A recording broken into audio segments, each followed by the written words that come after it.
Seigneur, viens vite à mon secours. Gloire au Père, au Fils, au Saint-Esprit, maintenant et toujours, dans les siècles des siècles. Amen.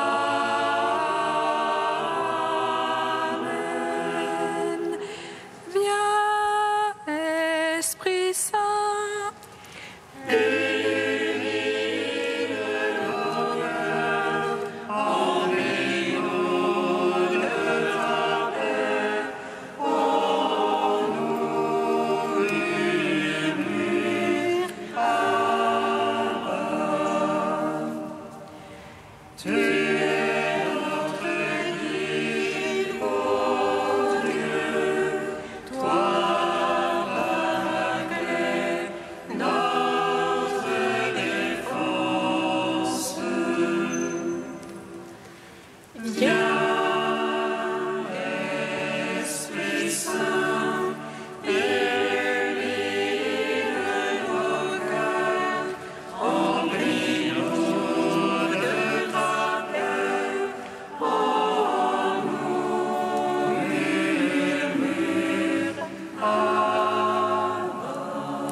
je suis un Dieu de tendresse.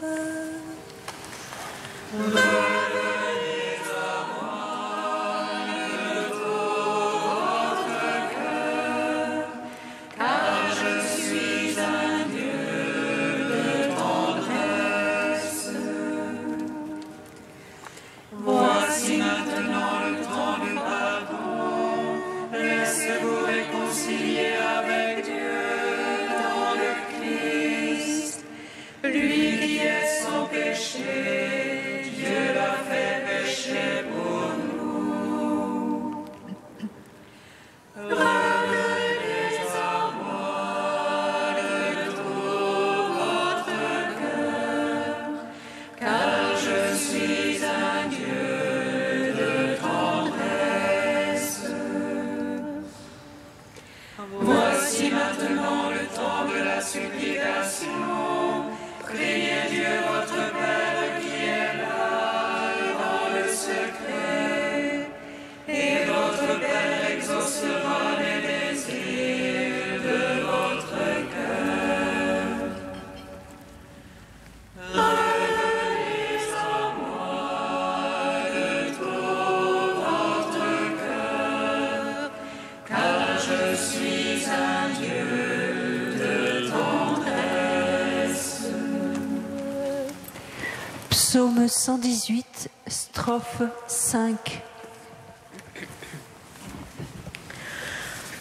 Incline mon cœur vers ta parole, Seigneur mon Dieu.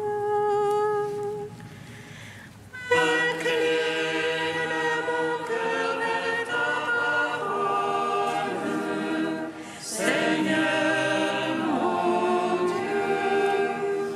Enseigne-moi la voie de tes volontés, je la veux garder en récompense.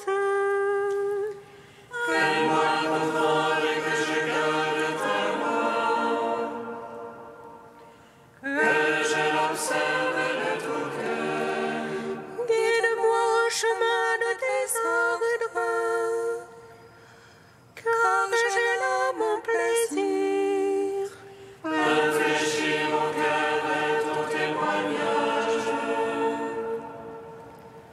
et non point vers le mien. Garde mes yeux des images de rien.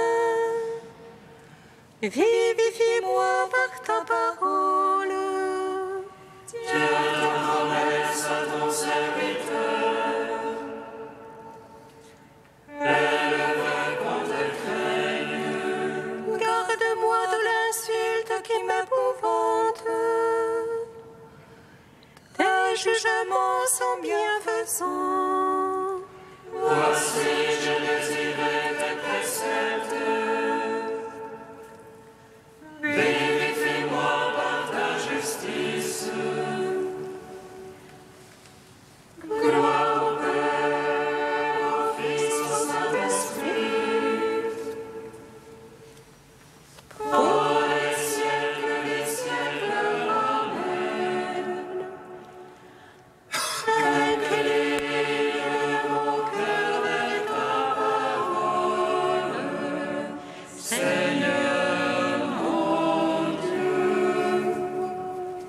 Psaume 21.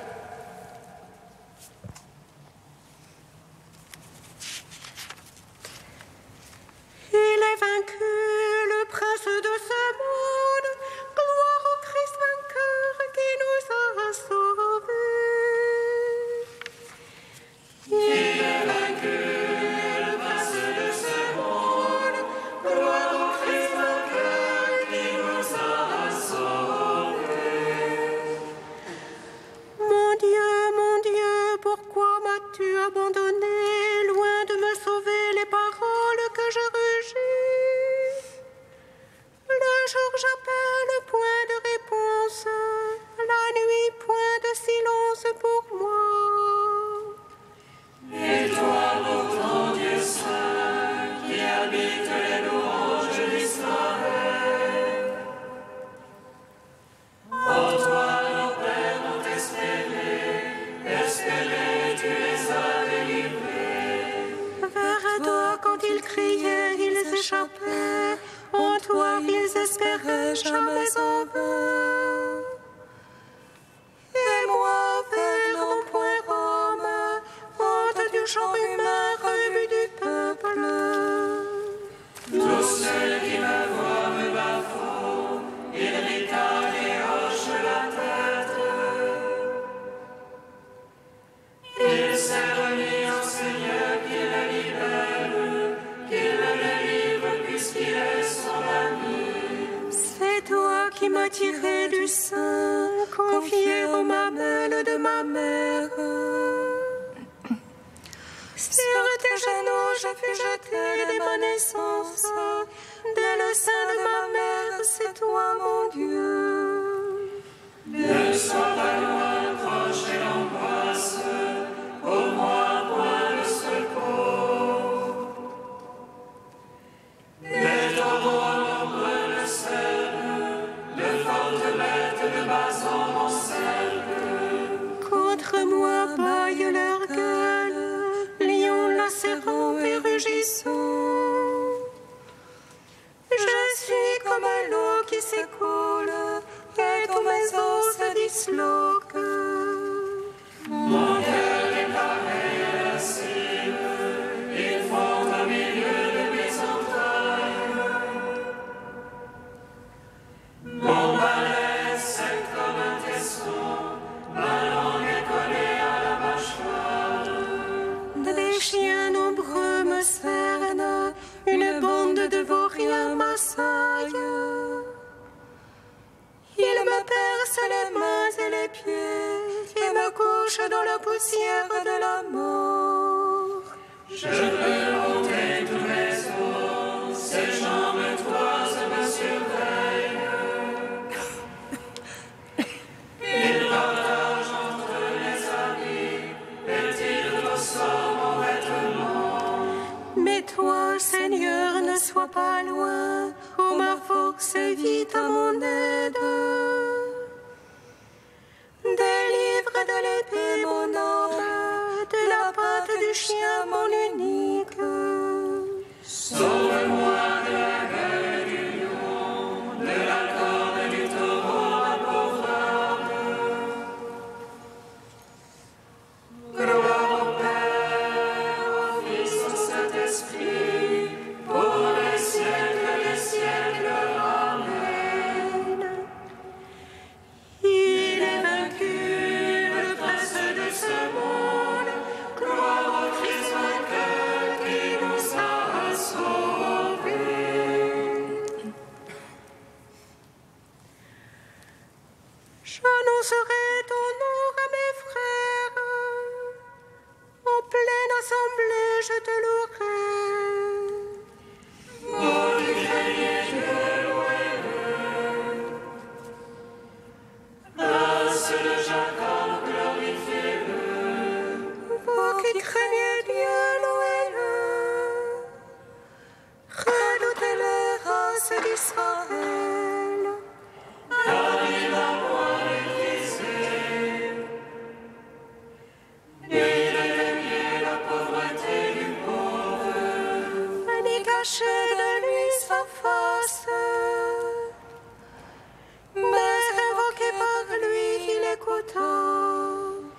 C'est toi ma louange dans la grande assemblée. J'accomplirai mes vœux devant ceux qui le craignent. Les pauvres mangeront et seront rassasiés. Ils loueront le Seigneur, ceux qui le cherchent. Que vive le cœur au siècle des siècles. La terre entière se souviendra et reviendra vers le Seigneur. Les familles des nations se prosterneront devant lui. Ô Seigneur, la royauté, ô maître des nations. Devant lui se prosterneront tous les puissants de la terre. Devant lui se tourneront ceux qui descendent à la poussière. Et mon âme vivra pour lui, ma race le servira. On annoncera le Seigneur aux âges à venir. Et sa justice aux peuples à naître. Telle est son œuvre. Que l'on Gloire au Père, au Fils, au Saint-Esprit. Pour les siècles des siècles. Amen. Il est vaincu, le prince de ce monde. Gloire au Christ vainqueur qui nous a sauvés. Cantique d'Osée, page 324. accusez Jérusalem, votre mère, car elle n'est plus ma femme. Et je ne suis plus son mari. Qu'elle éloigne de moi son péché, sinon je ferai d'elle un désert. Je la réduirai en terre aride. Avec des épines, je fermerai son chemin. Sa route, je l'obstruerai. Elle ne trouvera plus ses sentiers. Elle poursuivra ses amants sans pouvoir les atteindre. Les cherchera sans les trouver. Alors elle dira, je vais revenir au Seigneur. J'étais plus heureuse autrefois. C'est pourquoi je vais la séduire, la conduire au désert. Et là je parlerai à son cœur. Elle répondra comme au jour de sa jeunesse, lorsqu'elle monta du pays d'Égypte. Ce jour-là, elle m'appellera mon mari. Je ferai pour elle un pacte avec les bêtes des champs, les oiseaux du ciel et les reptiles de la terre.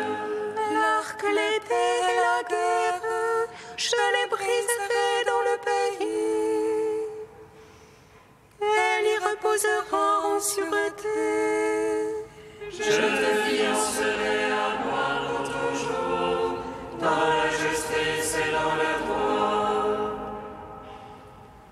dans la tendresse et dans l'amour. J'aimerais non aimer, après mon peuple, je dirai, tu es mon peuple. Et lui dira, mon Dieu. Gloire au Père, au Fils, au Saint-Esprit, au Dieu qui est, qui était et qui vient. Pour les siècles des siècles. Amen.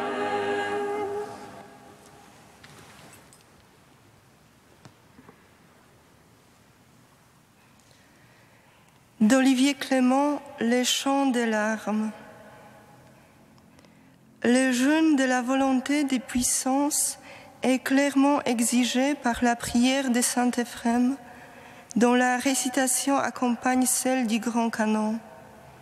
Seigneur et Maître de ma vie, ne me donne pas un esprit de domination et de vaines paroles. L'esprit de domination fut l'objet de la troisième et dernière tentation du Christ, après laquelle le démon se retira, ayant ainsi épuisé toute tentation. L'esprit de domination exprime la passion mère, l'orgueil. Satan, dit Grégoire de Nice, était malade d'orgueil, principe et fondement de la déchéance, et pour ainsi dire mère des autres vices. Le moi gonflé des néants détruit ou asservit les autres, les fait graviter autour de son propre vide. C'est l'autodéification du rien. La vaine parole correspond à l'avertissement de Jésus. Or, je vous le dis, de toute parole sans fondement que les hommes auront proférée, ils rendront compte au jour du jugement. Car c'est d'après tes paroles que tu seras justifié et d'après tes paroles que tu seras condamné. La parole sans fondement désigne toute parole grave qui n'engage pas la vie, qui ne vient pas du cœur. Tout exercice de la pensée et de l'imagination qui se retranche des forces unifiantes de l'amour. Tout usage du langage qui fait de celui-ci, comme c'est si fréquent à notre époque, des propagandes et des publicités, un simple instrument de la puissance ou du profit. L'Esprit Saint est esprit de vérité, comme dit la prière qui introduit à tout office dans la liturgie byzantine. La vaine parole, la parole des mensonges qui vise à dominer, à manipuler, à tuer, est donc péché contre l'Esprit.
Mon âme a soif du Dieu de vie.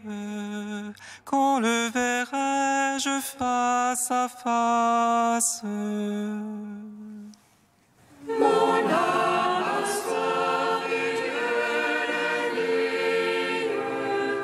Quand le verrai-je face à face? Il ne connaissent pas les secrets de Dieu, ils n'espèrent pas que la sainteté puisse être récompensée. Ils n'estiment pas qu'une âme irréprochable puisse être glorifiée.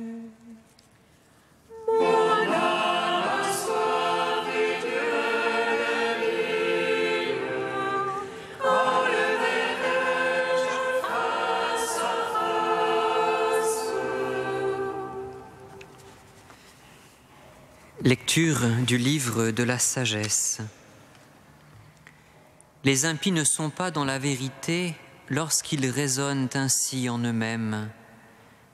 Attirons le juste dans un piège, car il nous contrarie, il s'oppose à notre conduite, il nous reproche de désobéir à la loi de Dieu et nous accuse d'abandonner nos traditions.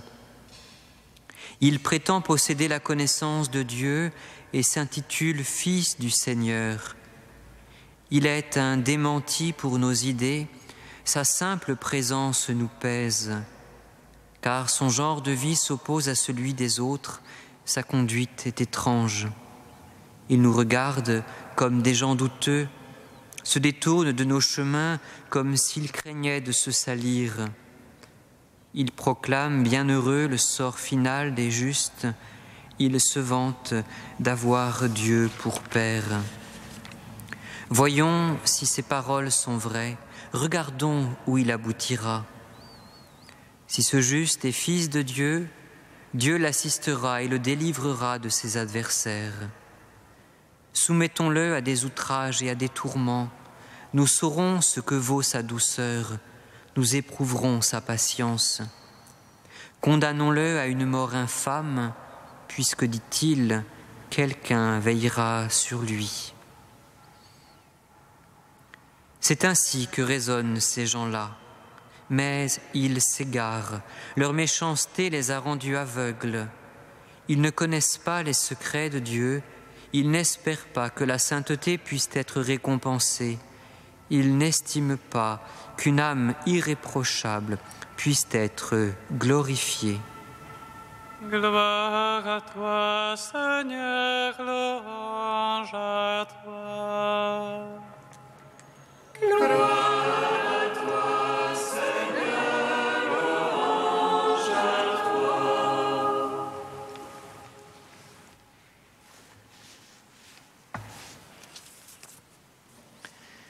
Cet extrait du livre de la sagesse est une invitation pour le juste à persévérer dans son observance de la loi.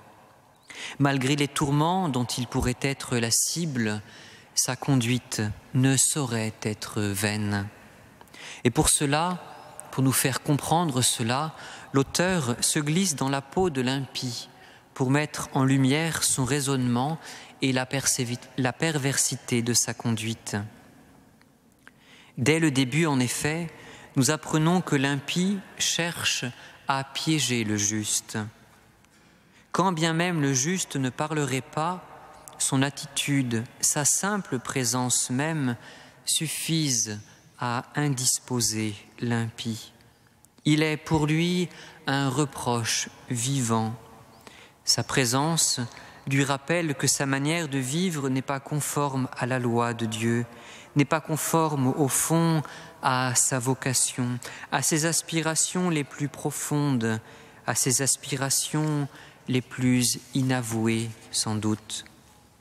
Aussi, pris de vertige par son péché, il cherche à éprouver la fidélité du juste, il cherche à le détourner de son chemin, il cherche en définitif à le supprimer. Manière tout aussi ultime qu'illusoire pour apaiser son mal-être. Par ce procédé, frères et sœurs, ce passage du livre de la sagesse met en lumière la perversité de l'impie tout autant qu'il encourage à vivre en juste. Il nous encourage à persévérer par-delà les difficultés et persécutions rencontrées. Mais pour nous, frères et sœurs, ce passage comporte un caractère prophétique évident. Il annonce la passion du juste par excellence, Jésus, le Fils de Dieu. Jésus innocent et pourtant outragé, doux et pourtant flagellé, faisant le bien et pourtant condamné à mort. Jésus supplicié et pourtant continuant à s'adresser à Dieu comme à son Père, s'en remettant avec une confiance absolue entre ses mains. Père, entre tes mains, je remets mon esprit. Et Jésus qui finalement sera glorifié par sa résurrection. Frères et sœurs, si le livre de la sagesse fait l'éloge du juste, en Jésus, cette figure du juste revêt un visage singulier, celui de la miséricorde. En effet, jamais Jésus ne s'est détourné de quiconque, jamais il n'a condamné quiconque, jamais il n'a craint de se salir. Il a touché les lépreux, relevé la femme adultère, partagé son repas avec les publicains, avec les pécheurs. En effet, il n'est pas venu pour condamner, mais pour sauver, et sauver jusqu'à ses assassins. Père, pardonne-leur, ils ne savent pas ce qu'ils font. Une ombre, cependant, apparaît, et qui est pour nous une interrogation, une interpellation. Elle est liée à l'identité des persécuteurs. Ceux qui ont voulu sa mort n'ont pas été ceux qui apparemment désobéissaient à la loi de Dieu, mais ceux qui, par une obéissance légaliste de la loi, se croyaient justifiés. Si le péché est un obstacle pour voir la lumière dans toute sa clarté, Jésus nous montre que la sclérose du cœur est encore plus redoutable. Elle empêche tout raisonnement honnête, elle empêche tout chemin de conversion. Seigneur Jésus, ouvre nos yeux à tes appels, viens convertir nos cœurs, que nous sachions être miséricordieux comme toi envers nos frères et intraitables envers notre propre péché. Rends-nous dociles à tes appels, rends-nous dociles aux motions de ton esprit.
Prends pitié de nous, Seigneur, et nous chanterons ta gloire. Prends pitié de nous, Seigneur, et nous chanterons ta gloire. Pour les chrétiens martyrisés pour leur foi, Seigneur, nous te prions, donne-leur la force de confesser l'amour. Prends pitié de nous, Seigneur, et nous chanterons ta gloire. Pour les fidèles qui vivront les liturgies de Pâques, Seigneur, nous te prions. Donne-leur de renouveler les promesses de leur baptême. Prends pitié de nous, Seigneur, et nous chanterons ta gloire. Pour les hommes en quête de vérité et de sens pour leur vie, Seigneur, nous te prions. Donne-leur ton esprit de sagesse et de crainte. Prends pitié de nous, Seigneur, et nous chanterons ta gloire.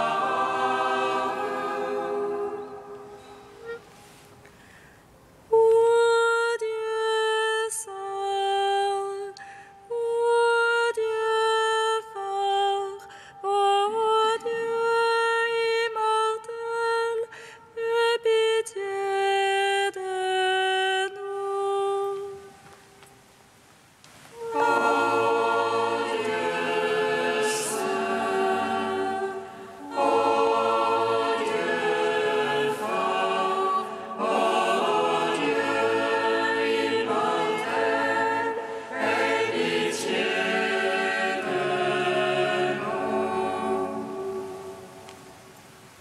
Ô Dieu saint, ô Dieu fort, ô Dieu immortel, aie pitié de nous.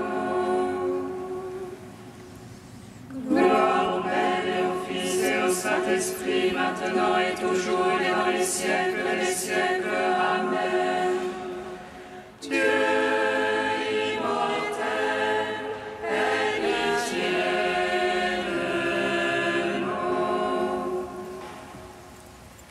Ô Dieu saint, ô Dieu fort, ô Dieu immortel, aie pitié de nous.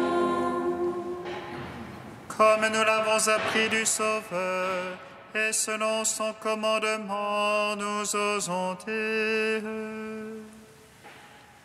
Notre Père qui es aux cieux, que ton nom soit sanctifié, que ton règne vienne, que ta volonté soit faite sur la terre comme au ciel. Donne-nous aujourd'hui notre pain de ce jour. Pardonne-nous nos offenses, comme nous pardonnons aussi à ceux qui nous ont offensés. Et ne nous soumets pas à la tentation, mais délivre-nous du mal. Tu as préparé, Seigneur, pour nous qui sommes faibles, les secours dont nous avons besoin. Donne-nous d'accueillir avec joie notre relèvement et d'en témoigner par la fidélité de notre vie. Par Jésus-Christ, ton Fils unique, notre Seigneur et notre Dieu, qui vit et règne avec toi et le Saint-Esprit, maintenant et pour les siècles des siècles. Amen.